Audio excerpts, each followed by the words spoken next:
নমস্কার বন্ধুরা, আমাদের গল্প চ্যানেলে আপনাদেরকে অনেক অনেক স্বাগত। আমার নাম কবিতা আর আমার বয়স এখন প্রায় 25 বছর। আমি একজন বিবাহিতা মহিলা। আমার 20 বছর হতে না হতেই আমার বাবা মা তো আমাকে বাড়ি থেকে বিদায় করে দিয়েছিল। আমার বিয়ে হয়েছে প্রায় 5 বছর হতে চললো, কিন্তু হায়রে আমার দুর্ভাগ্য, কারণ আমাদের বিয়ের 5 বছর পরেই তো আমার স্বামী মারা যায়। স্বামীর মারা যাওয়ার পরে এটাই ভাবতাম যে আমার কপালে কেন এতটা খারাপ লেখা ছিল, কারণ আমার স্বামী যেমনই ছিল না কেন সে তো আমাকে ভীষণ ভালোবাসতো। আর আমার বর একটা ছোট্ট কোম্পানিতে নিচু একটা পোস্টে কাজ করে কোনো রকমে আমাদের সংসার চলে। আমার বরের নাম বাদল ব্যানার্জি। বিয়ের পরে আমার সংসারে আমার জীবনে বেশ ভালোভাবে চলছিল। হঠাৎ বাদল ভালো বেতনের কাজের সুযোগ পেলে বিদেশ যেতে হলো। যেহেতু বাদল চলে যাওয়ায় আমার বাড়িতে ভাসুর মোহন ব্যানার্জি থাকলো, কারণ আমার শ্বশুর শাশুড়ি বেশ কয়েক মাস হলো মারা গিয়েছিলেন। আমাদের একটি বড় মুদিখানার দোকান ছিল। দোকানটা আমার ভাসুর দেখাশোনা করত এবং আমার ভাসুর খুবই ব্যবসায়িক লোক ছিলেন। এদিকে আমার ভাসুর এতটাই কর্মযোগ্য ও দায়িত্বশীল পুরুষ ছিল যে আমাদের স্বামী স্ত্রী ও আমাদের বাচ্চার সমস্ত খরচ দিতেন। উনি আমাদের ভীষণ খেয়াল রাখতেন। কিন্তু জানি না কেন নিজের ছোট ভাইয়ের বিয়ে দেওয়ার পরেও সে কোনোদিন নিজের সংসারের ব্যাপারে ভাবনা চিন্তা করেনি, নিজে কোনোদিন বিয়ে করার ব্যাপারে ভাবেনি।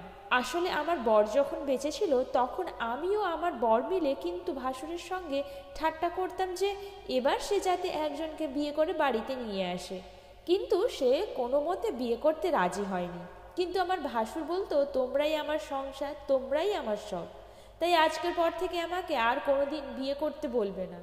তারপর একদিন আমরা সবাই একসঙ্গে খাওয়া দাওয়া করার পরে যখন যে যার ঘরে নিজের মতো শুয়ে পড়ি, তখন সকালবেলাতে আমার পায়ের তলা থেকে মাটি সরে যায়, কারণ সেদিন সকালবেলা আমাদের কাছে খারাপ সংবাদ এসে পৌঁছায় যে আমার বর দুর্ঘটনায় মারা গেছে। তার বন্ধুরা জানায় সে এই পৃথিবী ছেড়ে চলে গেছিল এবং আমার পুরো সংসারটাই উজাড় করে গেছিল।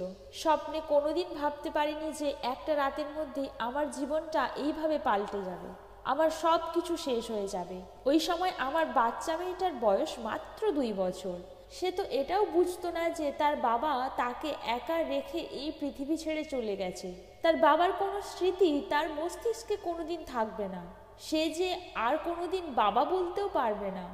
বর চলে যাওয়ার পর তো ভেবেই নিয়েছিলাম যে আমার জীবনটাও শেষ হয়ে গেছে, কারণ যতই হোক না কেন একটা সধবার থেকে বিধবার মহিলার জীবন অনেকটাই আলাদা, আর জীবনটা সম্পূর্ণ পরিবর্তন হয়ে যায়। স্বামী যেমনই থাক না কেন সে তার চির বাচ্চার মাথার ছাতা থাকে। বর মারা যাওয়ার পরে আমার মাথার ছাদটা সরে গেছিল। এমনকি বর মারা যাওয়ার পরে আমার মা বাবা এসেছিল আমাকে বাড়ি নিয়ে যাওয়ার জন্য। আমার বাবা মা গরিব হলেও আমার কষ্টের কথা মনে করে আমাকে বাড়ি নিয়ে যাবার জন্য এসেছিল। কিন্তু সেদিন আমার ভাসুর আমার বাবা মায়ের সামনেই আমার মাথায় অনেক ভালোবেসে হাত বুলিয়ে দিয়ে বলেছিল, কবিতা কোথাও যাবে না, কবিতা এই বাড়িতেই থাকবে, এই বাড়িটাও তো কবিতার। তারপর আমার ভাসুর আমার বাবা মাকে বলেছিল, কবিতা ও আমার সোনামা যদি এই বাড়ি ছেড়ে চলে যায় তাহলে আমি কিভাবে একা থাকবো। আপনারা এটা ভেবেছেন, তাই আপনারা একদম নিশ্চিন্তে থাকবেন। আমি কবিতা ও সোনামায়ের খেয়াল রাখবো, তাদের কোনো কষ্ট হতে দিব না। সেদিন ভাসুরের কথা শুনে আমি আর বাবা মায়ের সঙ্গে বাড়ি যাইনি। তারপর সেদিন রাত্রিবেলায় যখন বরের কথা মনে করে আমি নিজের ঘরের জানালার একটা কোণায় বসে আমার মেয়েকে জড়িয়ে ধরে কান্নাকাটি করছিলাম, ওই সময় আমার কান্নার আওয়াজ পেয়ে আমার ভাসুর থালায় কিছু খাবার নিয়ে আমার ঘরের ভেতরে প্রবেশ করেছিল। কারণ বর চলে যাওয়ার পরে তো আমি 2-3 দিন ধরে না খেয়েই ছিলাম। তারপর সেদিন রাতে আমার ভাসুর আমার হাত ধরে বিছানায় বসিয়েছিল এবং আমার মেয়েকে নিজের কোলে নিয়ে অনেক স্নেহ করেছিল এবং আমার মেয়ের কপালে আলতো চুমু দিয়ে তাকে খুব স্নেহ করেছিল। আমার মেয়েকে আমার ভাসুর ছোট থেকেই সোনামা বলেই ডাকতো। তারপর প্রথমে আমার ভাসুর আমার মেয়েকে নিজের কোলে বসিয়ে খাওয়ার খাওয়ায় এবং তাকে ঘুম পাড়িয়ে দেয়। তারপর আমার ভাসুর আমার পাশে বসে অনেক আদর করে আমার চোখের জল মুছে দেয় এবং আমার হাত ধরে বলে, কবিতা তুমি একদম চিন্তা করো না, আমি তো আছি তোমার পাশে, তুমি আমার ভাইয়ের বিধবা হয়ে গেছো, এর থেকে কষ্টদায়ক কথা আমার কাছে আর কিছুই হতে পারে না। তুমি যেমন তোমার স্বামীকে হারিয়েছো ঠিক সেই রকম আমি আমার স্নেহের ভাইকে হারিয়েছি, যাকে ছোট থেকেই আমি খুব ভালোবাসতাম। আমি আমার ভাইকে কতটা ভালোবাসতাম সেটা তুমি খুব ভালো করেই জানো, কিন্তু তা সত্ত্বেও বুকে পাথর রেখে সব কিছু মেনে নিতে হচ্ছে। কিন্তু ভাইয়ের মেয়ে মানে আমার মেয়ে, তাই তোমার মেয়ে আমাকে বাবা বলে ডাকবে। তারপর আমার ভাসুর অনেক ভালোবেসে আমাকে নিজের হাতে খাবার খাইয়ে দেয়, এবং জানি না কেন সেদিন আমার ভাসুরের আমার প্রতি অনেক স্নেহ দেখে আমিও তার ভালোবাসায় উন্মুক্ত হয়ে পড়েছিলাম। বর মারা যাওয়ার পরে আমার ভাসুর আমার এতটাই খেয়াল রাখতে শুরু করেছিল যে আমি দিন দিন তার প্রতি আকর্ষিত হচ্ছিলাম, দুর্বল হয়ে পড়ে যাচ্ছিলাম। যতবার আমার মনে ভাসুরের প্রতি কিছু উল্টাপাল্টা ভাবনা আসতো, তখনই আমি নিজেকে আটকে রাখতাম, এটা বলে যে আমি আমার ভাসুরের ভাইয়ের একজন বিধবা স্ত্রী, তাই ভাসুরের প্রতি আমার কিছু ভাবনা চিন্তা করা আমার জন্য পাপ। কিন্তু জানি না কেন উনি আমার এতটাই খেয়াল রাখতেন যে আমি দিন দিন কিন্তু আমার বরের কথা ভুলতে শুরু করেছিলাম। এইভাবে প্রায় আমার বর মারা যাবার 1 মাস হয়ে যায়, এবং এই 1 মাসে ভাসুরের আমার প্রতি যত্ন ও ভালোবাসা পেয়ে আমি বরকে ভুলতে শুরু করেছিলাম। এদিকে আমার মেয়েও আমার ভাসুরকেই বাবা বলতে শুরু করেছিল। তারপর সেদিন হঠাৎ করে সকালবেলা চান করতে গিয়ে বাথরুমেতে আমার পা স্লিপ করে গেল, আর আমি পড়ে গেলাম। পড়ে যাওয়াতে আমার পায়ে আর আমার পিঠে অল্প একটু ব্যথা লাগলো। চোটটা খুব একটা বেশি ছিল না, কিন্তু আমার পড়ে যাওয়ার আওয়াজে আমার ভাসুর ছুটে বাথরুমে এলেন, আর দেখলেন যে আমি বাথরুমে চিত হয়ে পড়ে আছি। উনি তাড়াতাড়ি এসে আমাকে কোলে তুলে আস্তে আস্তে আমাকে বিছানাতে নিয়ে গিয়ে শুয়ে দিলেন। আমাকে শোয়াবার পর আমার ভাসুর আমাকে আমার চোটের কথা জিজ্ঞাসা করলেন। আমি আমার ভাসুরকে বললাম আমার খুব একটা লাগেনি, আর আমি এখন ঠিক আছি। উনি আবার জিজ্ঞেস করলেন, বৌমা, বাথরুমে পড়ে গিয়ে তোমার ব্যথাটা কোথায় লেগেছে? আমি খানিকক্ষণ চুপ থাকার পর আস্তে করে বললাম, আমার পায়ে আর আমার পিঠে ব্যথা লেগেছে। আমার কথা শুনে ভাসুর তাড়াতাড়ি বললেন, কোনো ব্যথাকে চেপে রাখতে নেই, আমি তোমাকে আয়োডিক্স লাগিয়ে দিচ্ছি আর গরম তেল মালিশ করে দিচ্ছি। তুমি চুপ করে শুয়ে থাকো, দেখবে মালিশ করার পরে তোমার সব ব্যথা শেষ হয়ে যাবে। এই বলে ভাসুর তাড়াতাড়ি বিছানা থেকে উঠে সরিষার তেল আনতে গেলেন। আমার কেন জানি না বেশ লজ্জা লজ্জা লাগছিল, আর তাই চুপ করে নিজের চোখ দুটো বন্ধ করে সিধ হয়ে শুয়ে থাকলাম। গরম সরিষার তেল আনার পর ভাসুর আমাকে আবার জিজ্ঞেস করলেন, তুমি ঠিক ঠিক বলো, তোমার কোথায় কোথায় ব্যথা লেগেছে? আমি সেই জায়গায় এখনই সরিষার তেল মালিশ করে দিচ্ছি। প্রথমে আমি লজ্জাতে চুপ করে চোখ বন্ধ করে শুয়ে থাকলাম, আর তাই দেখে ভাসুর আবার জিজ্ঞেস করলেন, বলো তোমার কোথায় কোথায় লেগেছে?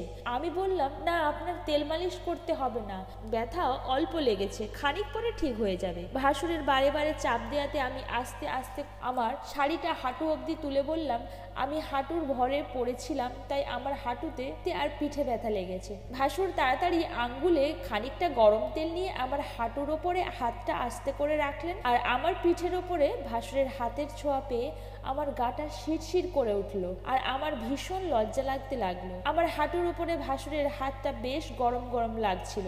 ভাসুর আমার পিঠের ওপরে আস্তে আস্তে হাত ঘুরিয়ে ঘুরিয়ে মালিশ করতে লাগলেন। আর তখন আমার ভাসুর বলল, তুমি কিভাবে কাজ করো? নিজের খেয়াল রাখতে পারো না ঠিক করে? কবিতা, তোমার যদি কিছু হয়ে যায় তাহলে তোমার মেয়েটার কি অবস্থা হবে ভেবে দেখেছো? ওই সময় আমার ভাসুর যখন আমার যত্ন করছিল, তখন আমি তার দিকেই এক দৃষ্টিতে তাকিয়েছিলাম, এবং জানি না কেন আমার মনে একটা উন্মাদনা চলছিল যে আমি হয়তো ভাসুরের স্নেহ পেয়ে তাকে হয়তো মনে মনে পছন্দ করতে শুরু করেছি। তারপর আমার ভাসুর যখন আমার হাত ধরে ওঠানোর চেষ্টা করে, তখন আমি ব্যথার চোটে অনেক বেশি কান্নাকাটি করছিলাম, এমনকি আমার দাঁড়ানোর ক্ষমতাটুকুও হচ্ছিল না। তারপর আমাকে বলেছিল, তুমি এখানেই বসে থাকো, আমি ডাক্তারের কাছে গিয়ে তোমার পায়ের ব্যথার জন্য ওষুধ নিয়ে আসছি। জানি না কেন ধীরে ধীরে আমার মনে হচ্ছিল আমি যেন আমার ভাসুরকে আমার কাছে পেতে চাইছি। তার মায়া ভরা কথা এবং আমার মেয়ের প্রতি এত ভালোবাসা দেখে আমি সত্যিই তার প্রেমে পড়েছিলাম, এবং এই কথাটা বুঝতে আমার প্রায় 2 মাস সময় লেগেছিল যে আমি তো সত্যিই আমার ভাসুরকে ভালোবেসে ফেলেছি, এবং এটাই তো স্বাভাবিক ব্যাপার। কারণ আপনারা ভেবে দেখুন, একটা বিধবা মহিলাকে কোনো পুরুষ যদি খেয়াল রাখে, তার যত্ন করে এবং তাকে ভালোবাসা দেয়, তাহলে তো সেই মেয়েটা একদিন না একদিন তার প্রেমে পড়বেই। কারণ আমরা প্রত্যেকেই রক্ত মাংসে গড়া মানুষ। কারণ কোনো মেয়ের স্বামী মারা যাবার পরের কষ্টটা যে কতটা, সেটা তো আমার মতোই একটা বিধবা মহিলাই বুঝতে পারবে। কিন্তু আমার ভাসুরের মনেও কি আমার প্রতি এই আবেগটাই ছিল, নাকি সে আমাকে অন্য কিছু ভাবত? নাকি আমি নিজের মনে থেকে এটা ভেবে বসেছিলাম যে আমার ভাসুর হয়তো আমাকেই ভালোবাসে, আর সে যদি আমাকে ভালো নাই বাসে, তাহলে কেন আমার ভাসুর আমাকে এতটা স্নেহ করত ও আমার খেয়াল রাখত? তার মানে নিশ্চয়ই তার মনেও আমার প্রতি কিছু ছিল। আমার ভাসুর আমার যত্ন করত, খেয়াল রাখতো, কিন্তু একটা স্বামীতে যেমন তার স্ত্রীকে আদর করে সেই আদরটা কিন্তু আমার ভাসুর আমাকে করতো না। আমি তো অনেক সুন্দরী ও তরুণী বিধবা মেয়ে ছিলাম, চাইলে আমার ভাসুর কিন্তু আমার কাছে আসতে পারত এবং আমিও হয়তো মনে মনে এটাই চাইছিলাম। কিন্তু আমার বরের মারা যাওয়ার 3 মাস হয়ে যাবার পরেও আমার ভাসুর কিন্তু কোনোদিনও সেই নজরে বা সেই রকমভাবে আমার কাছে কখনোই আসেনি।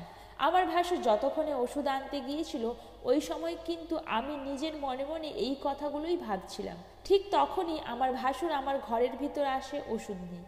তারপর আমার কাছে বসে আমাকে বলল, কবিতা তোমার পাটা আগে বাড়াও, আমি ভালো করে মলমটা মালিশ করে দিচ্ছি। আমি তো ওই সময় ভাসুরের মুখের দিকেই তাকিয়েছিলাম এবং তাকে আর কোনো রকম প্রশ্ন না করেই আমার পাটা তার দিকে বাড়িয়ে দিয়েছিলাম। তারপর আমার ভাসুর আমার শাড়ি ও সায়া একটুখানি তুলে দিয়ে আমার পায়ে অনেক ভালো করে আবার মালিশ করতে লাগলো। ওই সময় আমি নিজের উত্তেজনা ধরে রাখতে না পেরে ভেবেই নিয়েছিলাম যে আমি আজকেই আমার ভাসুরকে নিজের মনের কথা সব বলবো। কিন্তু ওই সময় আমার ভাসুর যখন আমার পায়ে মলম মালিশ করছিল তখন সে আমাকে যা বলেছিল সেটা শুনে তো আমার মনটা একেবারেই ভেঙে গিয়েছিল। আসলে ভাসুরের আমাকে কিছু বলার আগেই আমি ভাসুরকে বলেছিলাম যে বর মারা যাওয়ার পরে আপনি আমার এতটা খেয়াল রেখেছেন, আজ আমি নিজের সব দুঃখ কষ্ট ভুলে গেছি। বর মারা যাওয়ার পরে আপনি আমার মেয়েকে নিজের মেয়ের মতো করে ভালোবাসা দিয়েছেন, আমার ছোটোখাটো প্রত্যেকটা জিনিসের খেয়াল রাখেন। আপনি কেন আমাদের এত খেয়াল রাখেন? আপনি তো আমার প্রত্যেকটা জিনিসের খেয়াল রাখেন, শুধু আমাদের মাঝে স্বামী স্ত্রীর যে ভালোবাসাটা হয় বা আদরটা হয় সেটাই শুধু বাকি রয়েছে। আমার ভাসুর তখন আমার পা থেকে হাত সরিয়ে দিয়ে বলল, কবিতা তুমি এটা কি ধরনের কথা বলছো? তুমি আমার ভাইয়ের বিধবা বলে আমি তোমার এতটা খেয়াল রাখি, কিন্তু আমি তোমাকে কোনোদিন সেরকম নজরে দেখিনি। না হলে তো এতদিন কবেই তোমার সঙ্গে আমার সম্পর্ক তৈরি হয়ে যেত। আমি তখন আমার ভাসুরের হাত ধরে বললাম, আমি আপনার ভাইয়ের বিধবা স্ত্রী বলে আপনি আমার খেয়াল রাখেন, নাকি আপনার মনেও আমার প্রতি অনেক ভালোবাসা আছে, অনুভূতি আছে? আমার ভাসুর তখন নিজের হাত থেকে আমার হাতটা ছাড়িয়ে দিয়ে বলল, কবিতা তুমি এগুলো কি ধরনের কথা বলছো? আমি তোমাকে কোনোদিনও সেরকম নজরে দেখিনি, কারণ তুমি আমার ভাইয়ের বিধবা স্ত্রী। আমি তখন রেগে আমার ভাসুরকে বললাম, আপনার ভাই মারা গেছে, আমি আপনার ভাইয়ের বিধবা হতে পারি, কিন্তু এইভাবে কতদিন চলবে? সমাজের লোকেরা তো এটাই বলে যে আমাদের মধ্যে সব রকম সম্পর্ক আছে। আমার ভাসুর তখন যা বলেছিল সেটা শুনে তো সমস্ত ইচ্ছাটাই মরে গিয়েছিল। আমার ভাসুর তখন বলেছিল, সমাজের লোকেরা কে কী ভাবছে তাতে আমার কোনো কিছুই যায় আসে না। আমার ভাসুর তখন আমাকে আরও বলল, দেখো কবিতা, আমি তোমার জন্য একটা ভালো ছেলের খোঁজ করছি এবং ভালো ছেলের খোঁজ পেলেই আমি তোমার বিয়ে দেব, তাহলেই তো সমাজের লোক আর আমাদের ব্যাপারে খারাপ কিছু ভাববে না। আমি তখন অনেক রেগে আমার ভাসুরকে বলেছিলাম, আপনি যখন আমার দ্বিতীয় বিয়ে দিতে চান তাহলে আমার কেন এতটা খেয়াল রেখেছিলেন? আপনি নিজেও তো আমাকে বিয়ে করতে পারেন, আর আপনি যদি আমাকে ভালো না বাসেন তাহলে এতদিন ধরে আমার কেন খেয়াল রাখতেন এবং আমার মেয়েকে কেন নিজের মেয়ের মতো ভালোবাসতেন? আমি তো এখন আপনাকে ভালোবেসে ফেলেছি। আর থাকতে না পেরে আমি নিজের মনের সব কথা ভাসুরকে বলেছিলাম। তারপর আমি উনার চোখের দিকে তাকিয়ে বলেছিলাম, আপনি আমার চোখের দিকে তাকান। তারপর আমার ভাসুর যখন আমার চোখের দিকে তাকায় তখন আমি বলেছিলাম, জানি আপনি মনে মনে আমাকে পছন্দ করেন ও ভালোবাসেন, তাহলে আপনি কেন আমার অন্য লোকের সঙ্গে দ্বিতীয় বিয়ের কথা বলছেন? আমি আপনাকে ছেড়ে অন্য কাউকে বিয়ে করতে পারবো না। দ্বিতীয় বিয়ে করলে তো আপনাকেই করব, না হলে চিরকাল মেয়েকে নিয়ে একাই থাকবো, কিন্তু অন্য লোকের সঙ্গে দ্বিতীয় বিয়ে কখনোই করব না। আমি যখন আমার ভাসুরকে অনেক বেশি চাপ দিয়েছিলাম তার মনের কথা প্রকাশ করার জন্য, তখন সে বাধ্য হয়ে আমাকে জড়িয়ে ধরে বলেছিল, হ্যাঁ কবিতা, আমিও তোমাকে অনেক ভালোবাসি। তোমার খেয়াল রাখতে রাখতে আমিও যে কখন তোমাকে মন থেকে ভালোবেসে ফেলেছি আমি নিজেও সেটা জানতে পারিনি, কিন্তু আমি তোমাকে কখনো বিয়ে করতে পারবো না, তাই আমার ভালোবাসার কোনো মূল্য নেই। ভেবেছিলাম আমি কোনোদিন তোমাকে আমার মনের কথা বলবো না, কিন্তু বাধ্য হয়ে সব কিছু বলে ফেললাম। এমনকি আমার কিছু বাধ্যতা আছে। আমি তখন আমার ভাসুরের গালে হাত দিয়ে ওনার চোখের দিকে তাকিয়ে বললাম, আপনি যদি আমাকে বিয়ে না করেন তাহলে আপনি কি ভাবছেন আমি অন্য কারোর সঙ্গে বিয়ে করলে সেই লোকটা কি আমার মেয়েটাকে আপনার মতো এতটা ভালোবাসা দিতে পারবে? আমি তো না হয় স্বামীর ভালোবাসা ও সুখ পেয়ে যাব, কিন্তু আমার মেয়ের কি হবে? আমার মেয়ে একজন বাবার মতোই আপনার কাছে যতটা ভালোবাসা পাচ্ছে, সেই ভালোবাসাটি কি অন্য কোনো পুরুষের কাছ থেকে পাবে? আমি জানি আপনার কি বাধ্যতা আছে, আপনি সমাজের লোকের কথা মনে করে আমাকে বিয়ে করতে চান না, তাই তো? আমার ভাসুর তখন আমাকে বলেছিল, আমি তোমাকে কেন, আমি অন্য কোনো মেয়েকে বিয়ে করতে পারবো না। আমি যেই মেয়েকে বিয়ে করব সেই মেয়েটার পুরো জীবনটাই নষ্ট হয়ে যাবে। এই কথাগুলো বলে আমার ভাসুর ওই সময় আমার ঘাড়ে মাথা রেখে কাঁদতে শুরু করেছিল, এবং আমি সেদিন আমার ভাসুরের চোখে জল দেখতে পেয়েছিলাম প্রথম। আমি তখন আমার ভাসুরকে জিজ্ঞাসা করেছিলাম যে, আপনাকে আজ বলতেই হবে যে আপনি এতদিন কেন বিয়ে করেননি? তারপর আমার ভাসুর না পেরে যখন আমাকে সত্যি কথাটা বলেছিল, তখন সেই সত্যি কথা শুনে তো আমি বাকরুদ্ধ হয়ে গিয়েছিলাম। কারণ আমার ভাসুর একজন নপুংসক ছিলেন, সেই কারণে উনি বিয়ে করেননি, আর এই জন্যই উনি আমাকে ভালোবাসা সত্ত্বেও বিয়ে করতে রাজি হননি। উনি আমাকে বলেছিলেন, কবিতা, আমি যদি তোমাকে বিয়ে করি তাহলে কোনোদিন স্বামীর সুখ দিতে পারবো না, এবং তোমার পুরো জীবনটাই নষ্ট হয়ে যাবে। এই সব কিছু জানার পরেও কি তুমি আমাকে বিয়ে করবে? কারণ তুমি তো স্বামীর সুখ কোনোদিনই পাবে না, তাই তুমি আমার কাছ থেকে মুখের ভালোবাসা এবং যত্ন পাবে, কিন্তু কোনোদিন স্বামীর আদর ও সুখ পাবে না। এবার তুমি বলো, তুমি কি সব কিছু জানার পরেও আমার মতো একজন নপুংসকের সঙ্গে বিয়ে করে তোমার বাকি জীবনটা কাটাতে পারবে? ভাসুরের মুখ থেকে সব কিছু সত্যি কথা জানার পর তো আমার মাথায় যেন আকাশ ভেঙে পড়েছিল।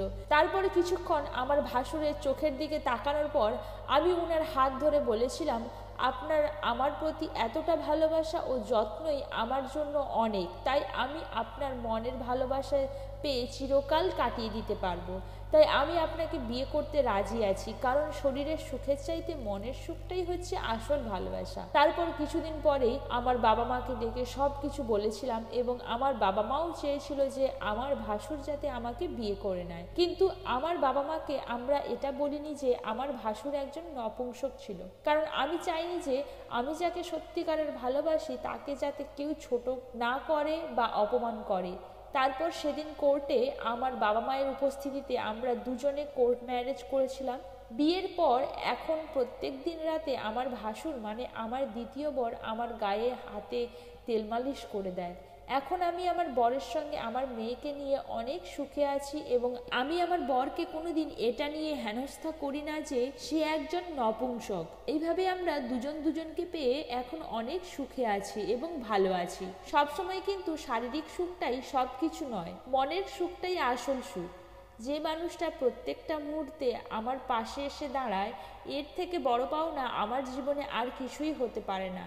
তাই আমি দ্বিতীয়বার আমার ভাসুরকে আমার বরের রূপে পেয়ে অনেক খুশি।